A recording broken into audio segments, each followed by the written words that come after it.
여러분, 어떤 누군가가 어떤 호기 있게 어떤 거를 이야기하고 조금 힘겨워서 의기소침해 있을 줄 알았는데 뭔가 생각과는 달리 힘을 내고 오히려 의기당당해서 많은 사람들의 어떤 그 염려처럼 뭔가 좀 이렇게 의기소침해 있거나 그러질 않고 오히려 잘 이겨내고 있어요. 힘을 내고 있어요. 오히려 위로받는 게 아니라 위로를 오히려 다른 사람에게 막 해주려고 그러고 분위기를 다운시키려고 하는 것이 아니고 뭔가 분위기를 업시키려고 하는 그런 말이나 행동을 할 때 그 사람을 향해서 요즘 우리 요즘 뭐라고 이야기를 합니까? 감이 안 오시는군요. 자, 힌트. 그래서 뭐든지 문제에 힌트가 있어. 죽어있네, 살아있네. 자, 어떤 말을 해줍니까? 다 그런 얘기 해줘. 살아있네, 그러잖아요. 살아있네, 그러잖아요. 죽은 줄 알았는데 살아있네, 그러잖아요. 자, 여러분, 오늘 우리가 살아있는 정말 그런 은혜의 역사가 있으시기 바랍니다. 자, 우리 옆에 있는 분한테 한번 인사합시다. 죽은 줄 알았는데 살아 계셨네요. 살아. 자, 제가 왜 이런 말로 시작을 하느냐 하면요, 오늘 설교 제목이 살아있는 말씀. 살아있는 말씀. 자, 여러분, 말씀이 살아있다. 말씀이 살아있다라는 게 어떤 의미일까? 왜 하나님의 말씀을 이렇게 묘사할 때 뭐 다른 어떤 표현들도 많을 텐데 왜 하필이면 살아있는 말씀이라고 이렇게 표현을 하고 있을까요, 여러분? 자, 그리고 오늘 말씀에 보면은 그 검을 비유로 이야기를 해요. 좌우로 날선 어떤 검보다도 예리하다. 혼과 영과 관절과 골수를 찔러 쪼개기까지 한다. 여러분, 그 칼, 어떤 칼이길래 이렇게 표현을 하고 있는가? 왜 굳이 하나님의 말씀을 왜 칼로 비유를 했을까? 왜 칼로 비유를 했을까? 자, 오늘 이 말씀이 과연 우리들에게 의미하는 바가 뭘까? 우리가 오늘은요, 이 아까 찬양할 때도 제가 선곡을 이 하나님 말씀과 관련된 찬송을 우리가 한 두어 곡 불렀잖아요. 네, 그런 것처럼 말씀을 좀 오늘은 이게 성경이 주제다 보니까 말씀을 관련된 말씀도 성경 구절을 이렇게 찾아볼 거예요. 그러니까 여러분 읽을 때 하나님 말씀을 읽을 때 최선을 다해서 읽으시기 바랍니다. 자, 그래서 이제 먼저 이 말씀이 살아있다라고 표현하는 이유가 있습니다. 그 이유가 뭐냐면요, 먼저 하나는 크게는 세 가지인데, 하나는 뭐냐면 그 말씀하시는 분이 누구십니까? 하나님이시죠. 그러니까 말씀의 주체가 되시는 하나님이 죽은 하나님이 아니라 살아계신 하나님이시기 때문에, 여러분 어떤 책이나 뭐 여러분 보세요. 인생이 남긴 글, 인생이 남긴 책, 인생이 남긴 명언은요, 물론 그 자체의 의미가 아주 없는 건 아닙니다. 뭐 그래서 수백 년이 지나가도 우리가 그 이야기를 딱 들으면서 감동이 될 때가 있잖아요. 자, 그런데 한번 생각해 보세요. 인생이 어떤 사람이든지 100년 이상 산다는 게 참 쉽지 않은 우리의 인생 아니겠어요? 자, 그러면 어떻게 보면은요, 이렇게 생각해 볼 수 있어요. 100년만 지나도 지금 남겨진 그들의 언어와 말과 어떤 표현과 문장과 글과 어록과 뭐 이런 사상이나 이런 거는, 자, 100년만 지나도 현재 살아있는 자의 말입니까? 죽은 자의 말입니까? 죽은 자의 말이 될 가능성이 굉장히 많죠. 그렇죠? 그러나 여러분, 하나님은 죽은 하나님이 아니십니다. 살아계신 하나님이십니다. 수천 년, 수만 년이 지나도, 아니 영원 무궁토록 하나님은 언제나 말씀하셔도 그 말씀은 살아있는 자의 말씀이다. 죽은 자의 말이 아니다. 굉장히 우리에게 중요한 어떤 그 명제를 주는, 개념을 주고 우리에게 확신을 주시는 여러분 그런 내용이라는 것을 믿으시기 바랍니다. 그래서 민수기, 이제 성경 말씀 이제 찾아볼 거예요. 민수기 23장 19절 말씀, 하나님의 살아계심에 대해서 말씀은 어떻게 증거하고 있느냐. 자, 우리 같이 함께 읽어보겠습니다. 시작. 하나님은 사람이 아니시니 거짓말을 하지 않으시고 인생이 아니시니 후회가 없으시도다. 어찌 그 말씀하신 바를 행하지 않으시며 하신 말씀을 실행하지 않으시랴. 할렐루야. 하나님은 살아계십니다. 하나님은 어떤 말씀을 우리가 읽어도 성경 66권에 기록된 이 말씀은 죽은 자의 말이 아니라 지금도 살아서 역사하시는 하나님의 살아있는 말씀입니다. 그렇기 때문에 우리가 하나님의 말씀을 살아있는 말씀이라고 이야기하는 이유는 하나님이 살아계시기 때문이다. 그걸 우리가 분명히 해야 된다. 그뿐만이 아니에요. 여호수아도 동일한 그 고백을 하고 있습니다. 여호수아 3장 10절 말씀에 보면 또 같이 화면에 있는 내용 그대로를 한번 읽어봅니다. 시작. 살아계신 하나님이 너희 가운데에 계시사. 할렐루야. 지금 우리 가운데 계신 분은 살아계신 하나님이십니다. 연약한 인간의 입술로 전파되는 말씀이, 연약한 인간의 입으로 전파되지만 이 말씀이, 살아계신 하나님의 말씀이 사람의 입을 통해서 나가는 것뿐이지, 오늘 이 말씀은 살아계신 하나님의 음성이 되고 말씀이 되는 줄로 믿습니다. 우리가 이것을 믿음으로 받아들여요. 그러니까 하나님이 살아계신다는 걸 믿지 못하는 자들이 이 말씀을 듣는다면 죽은 자의 말과 똑같이 여기는 거예요. 아니에요. 그런데 아니에요.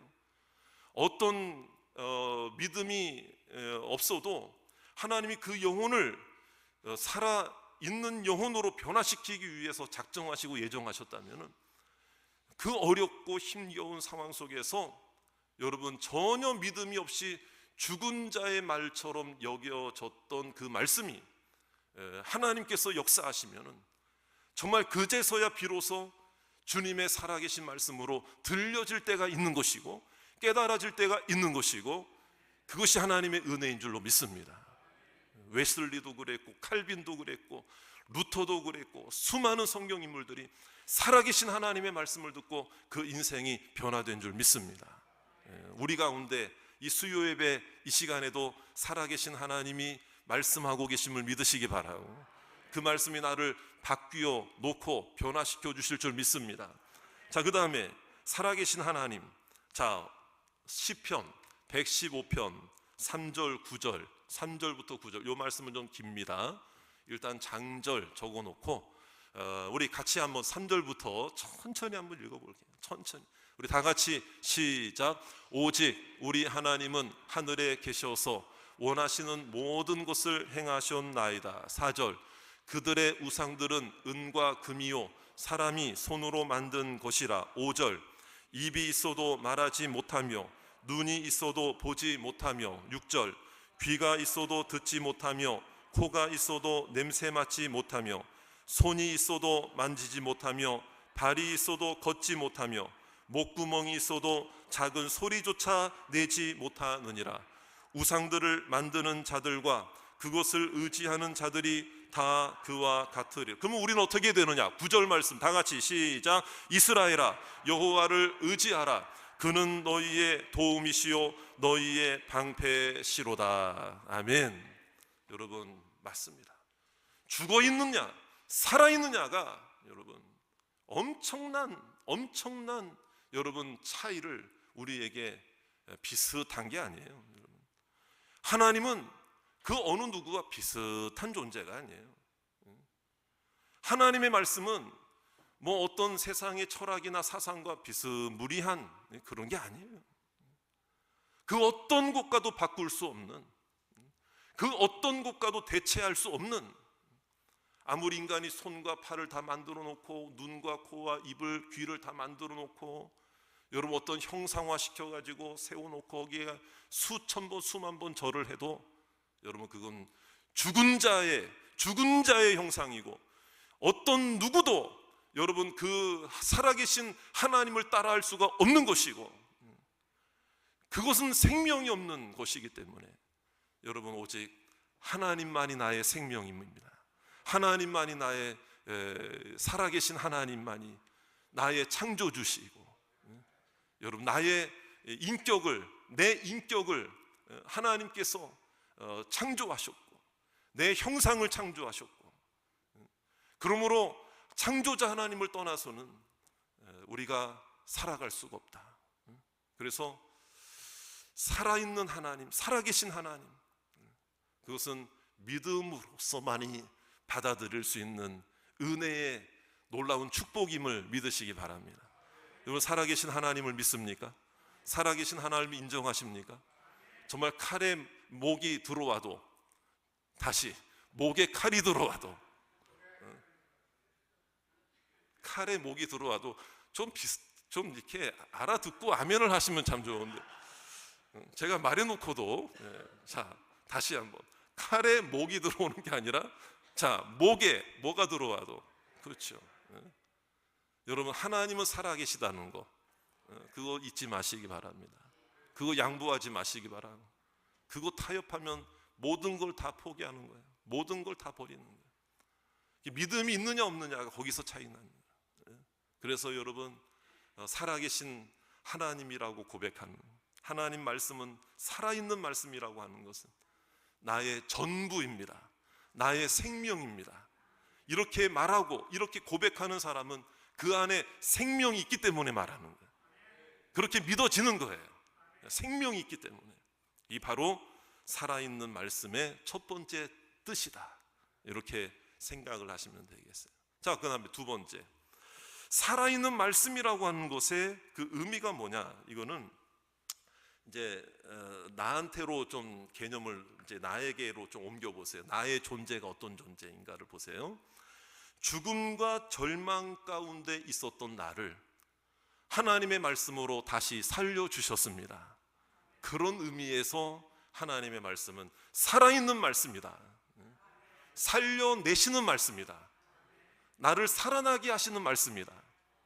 이건 제 얘기가 아닙니다. 제 얘기가 아니에요. 분명한 그 근거가 있습니다. 시편 119편 49절에서 51절. 저는 설교할 때 다른 본문을 떠나서 다른 성경 구절은 많이 이렇게 인용하는 편이 아니에요. 여러분들도 아시겠지만, 그러나 오늘은 성경이 주제이기 때문에 오늘 이렇게 몇 군데의 말씀을 함께 찾아봅니다. 자, 우리 119편 49절부터 우리 같이 천천히 한번 읽어보겠습니다. 시작. 주의 종에게 하신 말씀을 기억하소서. 주께서 내게 소망을 가지게 여러분 보세요. 소망 없는 자는 절망 가운데 있는 거고, 소망 없으면 살아있어도 죽어있는 것처럼 보이는, 밥은 먹어도 호흡은 해도 죽어있는 것과 같은 인생들이 얼마나 많습니까? 그런데 여러분 시편 기자도 그런 때가 많았다. 여러분 오늘 이 자리에 계신 여러분들 중에 예배는 드리러 왔어요. 왔는데 내 마음은 내가 지금 예배 드릴 마음이 아닌데, 그런 마음으로 오신 분도 더러 있을까요? 없을까요? 있을 수 있잖아요. 그러나 여러분 보세요. 하나님께서 내게 소망을 가지게 하셨다는 거 믿습니까? 살아나게 하신다는 거예요. 이 예배 오기 전에는 절망이었는데 이 예배에 참석하고 1시간밖에 안 되는 이 시간, 예배를 드리는 중에 나를 소망이 생기게 하셨고, 하나님의 말씀을 듣는데 나도 모르게 절망에서 소망이 생기게 하셨고, 일어날 수 있는 자가 되게 하셨고, 우는 자가 아니라 웃는 자가 되게 하셨고, 할렐루야. 그 은혜를 주는 결정적인 말씀이 50절에 있습니다. 50절 다 같이 시작. 이 말씀은 나의 고난 중에 위로라. 주의 말씀이 나를 살리셨기 때문입니다. 할렐루야. 여러분 하나님의 말씀이 살아있는 말씀이라고 하는 이유가 여기에 두 번째 이유란 말이에요. 나를 살리시는 말씀이기 때문에 이 말씀은 그 어떤 것과도 바꿀 수가 없고 한마디도 버릴 수 없는 말씀이다. 이 말씀을 따라가야 내가 살아난다. 오늘 이 예배 드려야 내가 살아난다 라고 생각하시고 오신 분들은 더 살아날 줄 믿습니다. 믿음을 보시는 거예요. 믿음을 보시는 거예요. 이미 보신 줄 압니다. 오늘 여러분들이 이 자리에 오셨다는 것만 해도 하나님은 여러분들을 보고 계시고 지켜주실 모든 방법을 다 알고 계시고, 하나님은 오늘 살아나는 날이 되시기 바랍니다. 살아있는 날. 자, 51절 마지막으로 또 볼게요. 자, 다 같이 시작. 교만한 자들이 나를 심히 조롱하였어도 나는 주의 법을 왜 떠나지 않아요? 여기가 생명이니까, 이 말씀이 생명이니까. 자, 여러분, 정말 여러분 스스로 생각할 때 예배 오기 전에 꼭 죽은 것과 같은 마음으로 있다가 예배 오셨다, 솔직히 한번 손 들어보세요. 없네. 없으니까 다행입니다. 네, 없어서 다행입니다. 그런데 뭐 죽을 것 같은 건 아니었지만 좀 걱정, 근심, 염려가 있었는데 오늘 수요 예배 갈까 말까 하다가 그래도 왔다. 또 없어서 한 분 있어요. 그래도 제 질문하는 질문자의 또 체면을 세워주시느라고 제가 이름은 뭐 호명하지 않겠지만 제가 이름은 절대 얘기 안 합니다. 한 분이 손을 조용하게 드셨는데 윤아묵의 모 영수 권사님이라고, 제가 이름은 얘기를 안 했어요. 예, 어쨌든 손을 잠깐 드셨는데 다 손 안 드신 분들도 아마 그럴 때가 있으실 거예요. 목사도 그럴 때가 있을까요, 없을까요? 오늘 설교 본문 다 준비해 놓고 설교 제목까지 다 주보에 나오고 했는데도 오늘은 내가 설교를 좀 안 하고 싶다, 나도 좀 저기 앉아 있고 싶다, 그럴 때가 있을까요, 없을까요? 어느 날 갑자기 예고도 없이 다른 분이 예정이 없다가 설교를 하시러 올라오시면 그런가 보다 하고 넘어가는 게 또 은혜 아닙니까? 왜 또 목사님은 왜 무슨 일이 있어가지고 또 괜히 또 그러지 마시고. 그러나 어쨌든 저는 그런 적은 한 번도 없어요, 지금까지.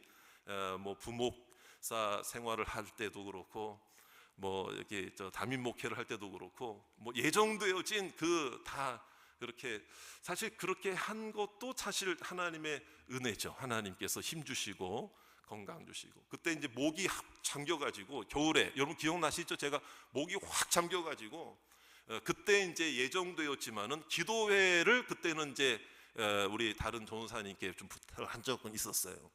그런데 다른 때는 조정을 미리 하긴 했지만, 그러나 주보에 나간 대로는 그래도 100% 그래도 했다는 게 참 감사한 거예요.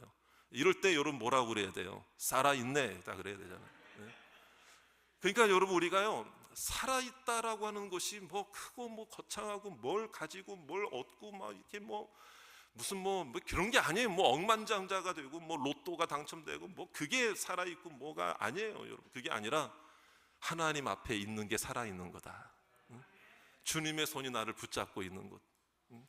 오늘 요 작은 1시간 동안의 은혜만 해도 요거 사모해서 오늘 이 자리에 나왔는데 하나님께서 내게 은혜 주신다. 여러분, 살아있는 것입니다. 살아있는 하나님의 말씀으로 나를 위로하신 것입니다. 하나님의 말씀이 나를 살려주시는 겁니다. 나올 때마다 살려주실 겁니다. 예배 드릴 때마다 살려주신다. 그걸 우리 꼭 믿고 예배를 드리시기를 주의 이름으로 축원합니다. 자, 그 다음에 이제 마지막 세 번째가 뭐냐? 살아있는 말씀이라고 하는 이유가 뭐냐? 그거는 이런 의미가 있어요. 하나님 말씀에 권세가 나타난다라는 거예요. 그러니까 아까 나를 살린다는 것은 물론 그것도 권세죠. 그런데 나를 구원하신다, 구원의 은혜를 베푸신다, 사망에서 생명으로 옮기셨다, 뭐 이런 차원, 나를 향한 그거고. 이 세 번째 개념은 뭐냐면은요, 이 말씀을 가르치고 말씀을 선포하고 말씀을 나누고 말씀을 묵상하고 말씀을 읽고 하나님 말씀을 가지고 살아갈 때 여러분 삶의 역사가 나타나고 기적이 일어나고 권세가 나타난다.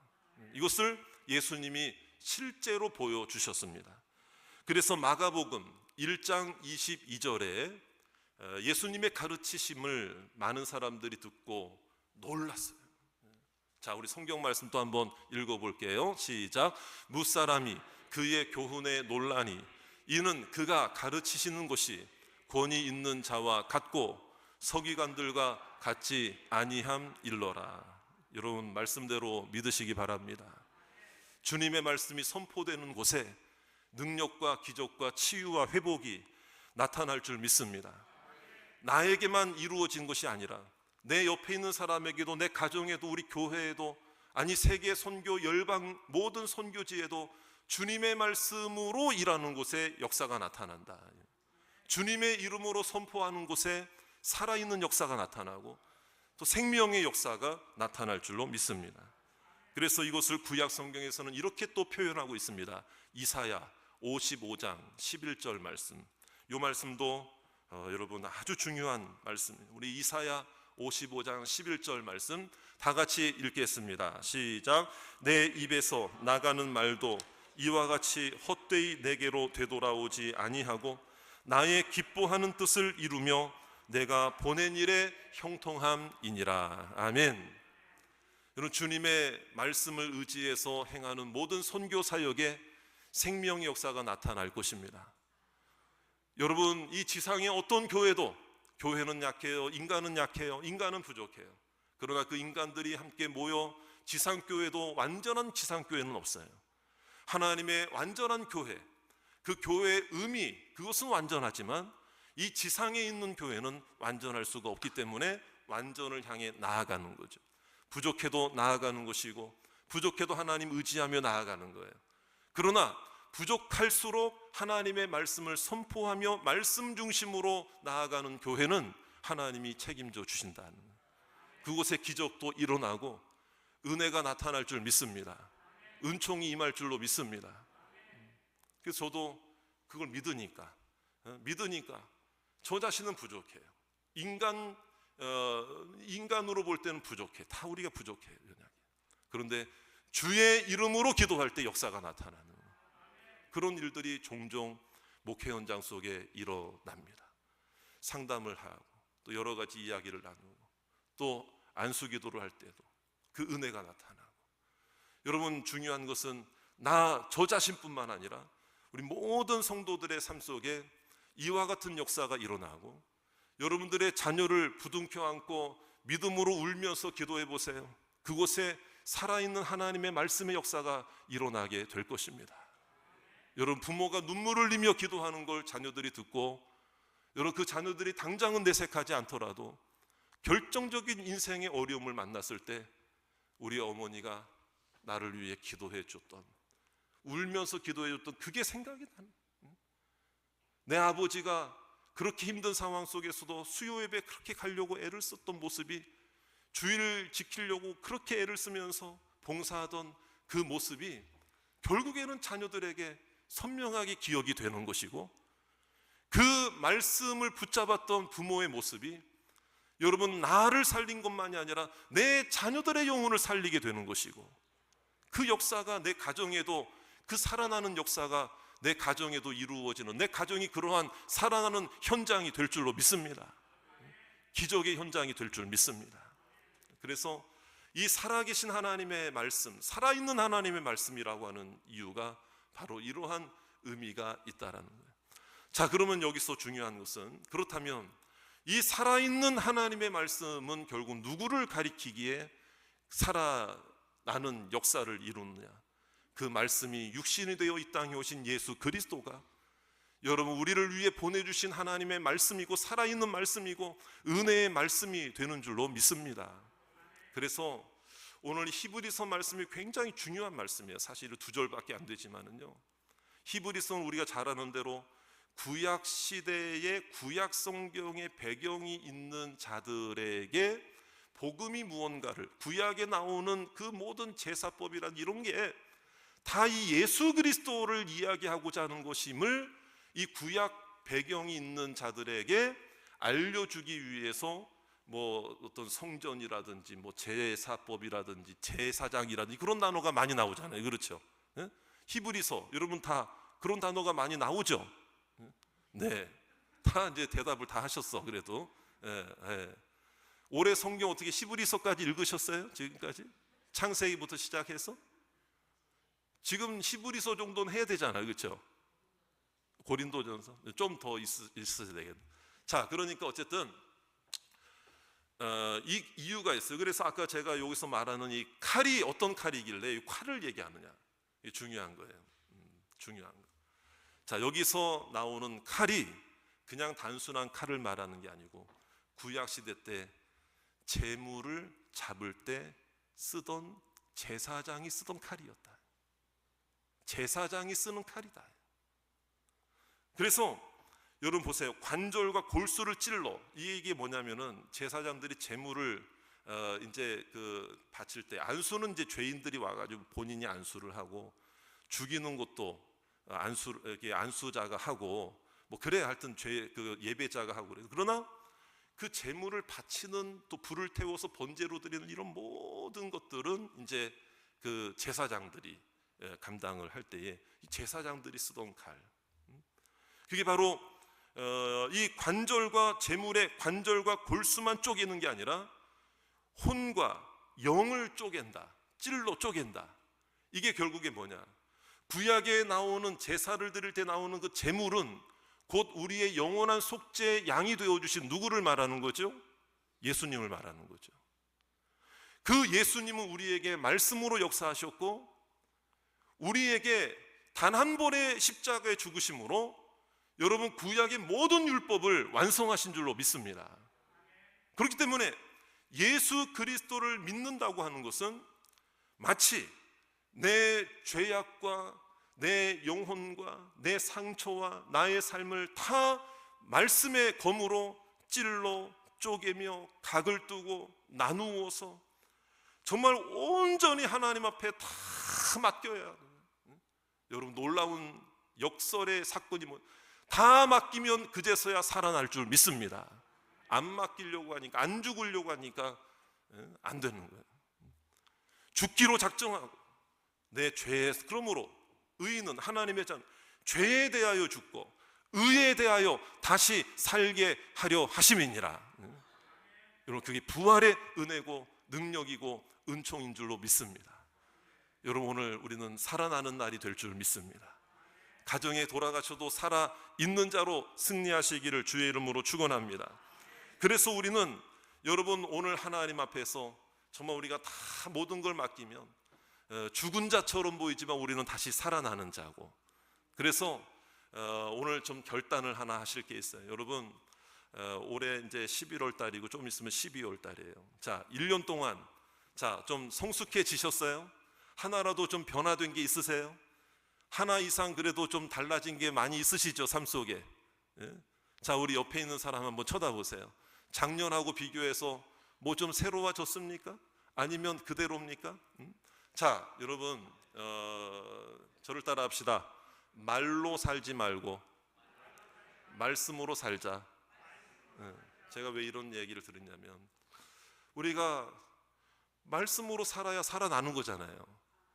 근데 사람의 말, 내 말, 그래서 여러분 1년 우리가 살아왔는데 작년하고 올해하고 말이 더 많아진 분이 혹시 있어요? 내 말이 많아져. 가족들한테, 자녀들한테 말은 많아져. 근데 말씀이 없어져. 무슨 말이냐?